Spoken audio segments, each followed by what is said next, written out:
அமைதியா இல்லைன்னா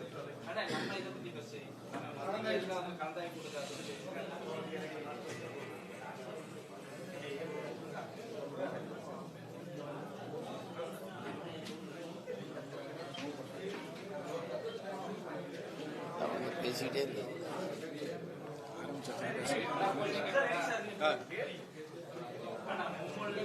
எதிராக அதிமுகவுக்கு திமுக அழைப்பு கொடுத்திருக்குது. அப்படி நாம் தமிழர் கட்சியும் சேர்த்து குரல் கொடுக்க அழைப்பு கொடுத்தா நீங்க போவீங்களா? இல்ல, மும்மொழி கொள்கையில இவங்க 2 பேருக்கு என்ன நிலைப்பாடு இருக்குது? திமுக அதிமுகவுக்கு என்ன நிலைப்பாடு இருக்கு? திமுக இன்னைக்கு பாரதிய ஜனதா மும்மொழி கொள்கைன்னு சொல்லுதுன்னு பேசுறாங்க. அவங்க கூட இருக்க காங்கிரஸுக்கு இந்த மொழி கொள்கையில என்ன நிலைப்பாடு? தம்பி, புதிய கல்விக் கொள்கையில காங்கிரஸுக்கு என்ன நிலைப்பாடு? முதல்ல இந்திய திணிச்சது யாரு? பாரதிய ஜனதா திணிக்குது. அந்த பாரதிய ஜனதாவோட கூட்டணி வச்சிருந்தது யார்? இந்த 2 கட்சியில் தானே. அப்புறம் என்ன உங்களுக்கு திடீர்னு மும்மொழி கொள்கை, இது இந்திய எதிர்ப்பு? இதெல்லாம் எவன் இந்திய திணிச்சானோ அவனோட வலுக்கட்டாயமா தேர்தல் வெற்றிக்காகவும் அரசியல் லாபத்துக்காகவும் போய் கூட்டணி வச்சுங்க. எதிர்ப்பு இல்லாம உள்ள வந்துட்டு அதுதான் இங்க இந்த நாடகத்தை இப்ப தேர்தல் நேரத்தில் போடுறது. ஒருத்தர் இந்தி வேணும்னு ஒரு கட்சி எடுத்துக்கிறது, இந்தி கூடாதுன்னு சொல்றது. எந்த இடத்துல இந்தி இல்லைன்னு சொல்லுங்க. இந்த கட்சி திராவிட கட்சிகளின் ஆட்சியில எந்த இடத்துல இந்தி இல்லை? எல்லாம் கொண்டு வந்துட்டீங்க. பத்தாக்குறைக்கு இந்திக்காரன்ல 1.5 கோடி கொண்டாந்து இறக்கிட்டீங்க. நீங்க வாங்க, நம்ம மதுரை மீனாட்சி அம்மன் கோயிலுக்கு போவோம். அங்க பக்கத்தில் இருக்கிற கடைகள்ல எல்லாம் வணிக நிறுவனங்கள்ல பெயர் பலகைகள்ல என்ன எழுதியிருக்குன்னு பார்ப்போம். கிட்டத்தட்ட எல்லா இடங்கள்லையும் நீங்க இந்தியை கொண்டு வந்து நிறுத்திட்டீங்க. இப்ப நம்ம என்ன கேள்வி கேட்க வேண்டியது இருக்குது அப்படின்னா, இந்தியாவில் இத்தனை மொழிவழி மாநிலங்கள், அந்த நிலத்தில் வாழக்கூடிய பல்வேறு தேசிய இனங்கள், ஒரு பன்மகை தன்மை கொண்ட ஒரு நாடு இது. இந்த நாட்டினுடைய தனிச்சிறப்பே உலக நாடுகளின் பார்வையில பல மொழி பேசக்கூடிய, பல கலை இலக்கிய பண்பாட்டு வாழ்வியல் முறையை கொண்ட இனங்கள் ஒரே நாட்டுக்குள் ஒற்றுமையாக வாழ்கிறார்கள் என்பதுதான் இந்த நாட்டுக்கு இருக்கிற தனிச்சிறப்பே, பெருமையே, அழகே. அதுதான். அதை சிதைக்கிறதுக்கான வேலையை தான் இந்த ஆட்சியாளர்கள் தொடர்ந்து செய்யறாங்க. அதாவது இதை எதிர்த்து பேசுற நம்மை தேச துரோக குற்றம் வாங்க, உண்மையிலே தேச துரோகம் செய்யறது, நாட்டை பிரித்தால துண்டாட துடிப்பது இவர்கள் தான். நீங்க அவரவர் வீட்டில் அவரவர் வாழ்வது அதான் நீங்க அதுக்குத்தான் தனித்தனி மாநிலங்கள். இப்ப நாம என்ன கேட்கிறோம்? இந்திய நாங்க கட்டாயம் படிச்சாகணும், 3வது மொழி ஒண்ணு இருக்கணும்னா மொழி வழியே மாநிலங்கள் பிரிக்கப்பட்டதற்கான தேவை, அதற்கான அவசியம், அதற்கான காரணம் என்னன்னு யார் விளக்குவா? மொழி வழியா மாநிலங்கள் பிரிக்கப்பட்டதுக்குள்ள அதுக்கான காரணம் என்னவா இருக்கும்? அதுக்கான தேவை என்னவா இருந்தது?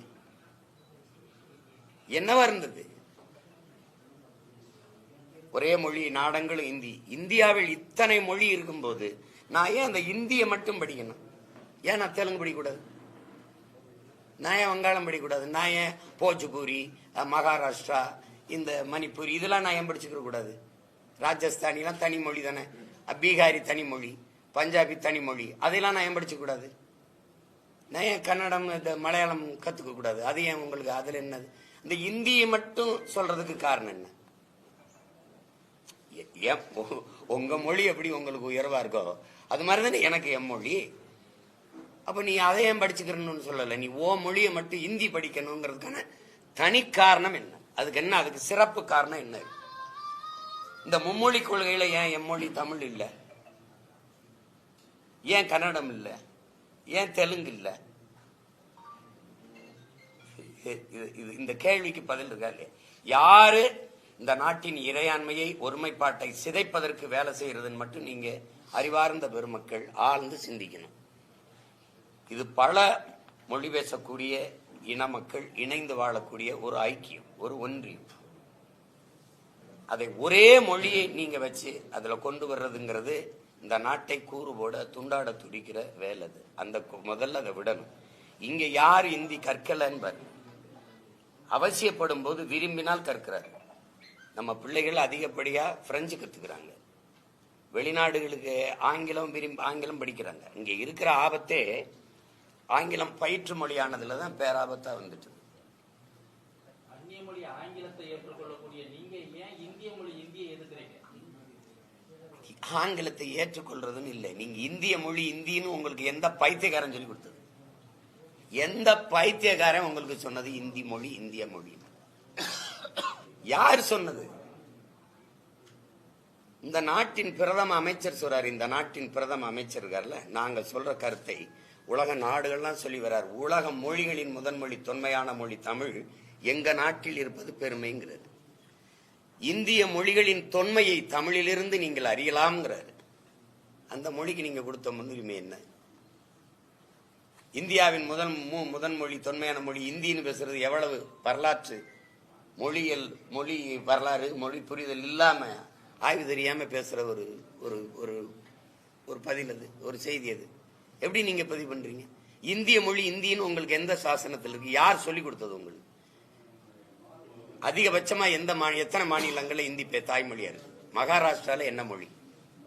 பீகார்ல என்ன மொழி? ராஜஸ்தான்ல இந்தி போல இருக்கும் இந்தியா. அது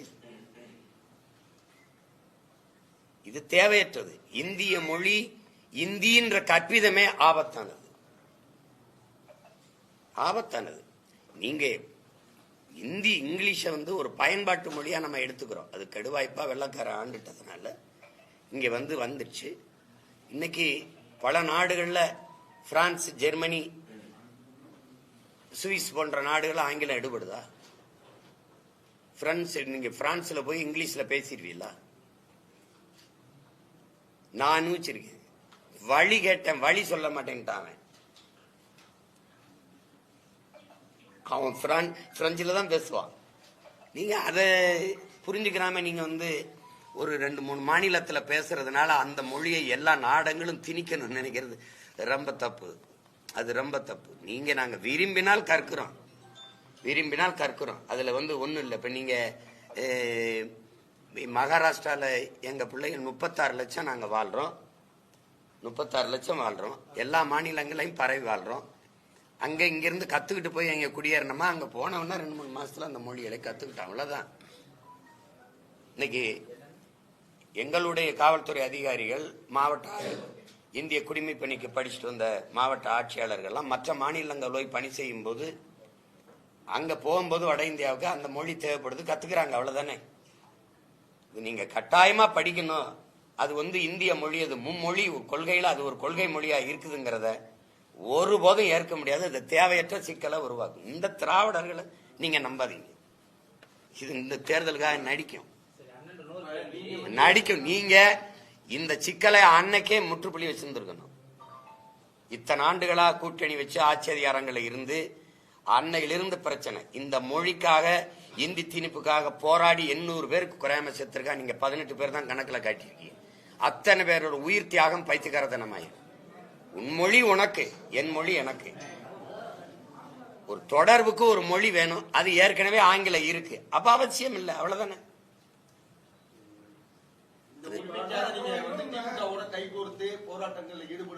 திமுக தனித்து நின்று நான் இந்தி திணிப்புக்கு எதிராக பேரணி நடத்தினேன். திமுக எனக்கு அனுமதி எங்க கொடுத்துச்சு தெரியுமா? உண்மையில உளமாற ஏத்தான் நீங்க கொடுத்துருக்கணும். எந்த இடத்துல ஆள் நடமாட்டம் இல்லையா இங்க தள்ளிவிட்டீங்க.